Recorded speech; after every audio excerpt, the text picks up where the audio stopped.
What is the history behind psychrometrics in HVAC systems? Imagine trying to keep a building comfortable without knowing how air behaves. That's where psychrometrics comes into play, but how did it all start? Let's take a quick journey back in time. In the early 1900s, controlling indoor air quality was a big challenge. Willis Carrier, a young engineer, was working on ways to cool and dehumidify air for factories.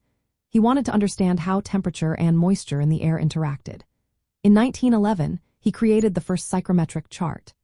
This chart was a visual tool that showed how air's temperature, humidity, and moisture content changed during heating, cooling, humidifying, or dehumidifying.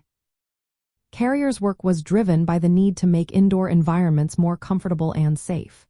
Before his chart, engineers had no easy way to see how air properties related to each other. His invention made it possible to design systems that kept humidity and temperature just right.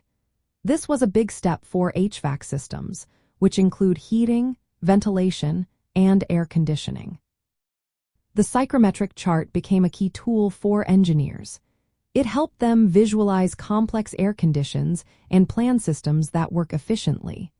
The term psychrometrics comes from Greek words meaning cold measurement, highlighting its focus on measuring air moisture and temperature.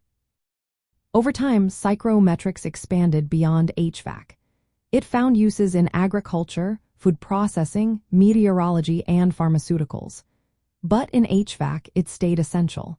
Even today, professionals use psychrometric charts to troubleshoot and design systems.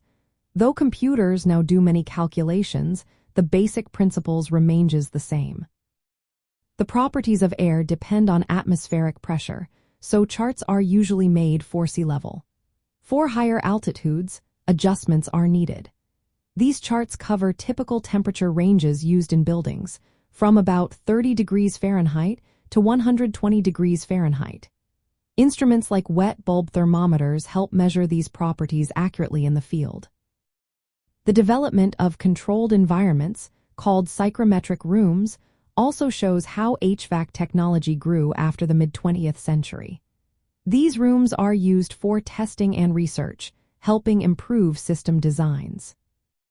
So, the story of psychrometrics in HVAC is rooted in Willis Carrier's early innovations. His work gave engineers the tools to control air's temperature and moisture, making indoor spaces more comfortable and efficient. This foundation still supports modern HVAC systems around the world today.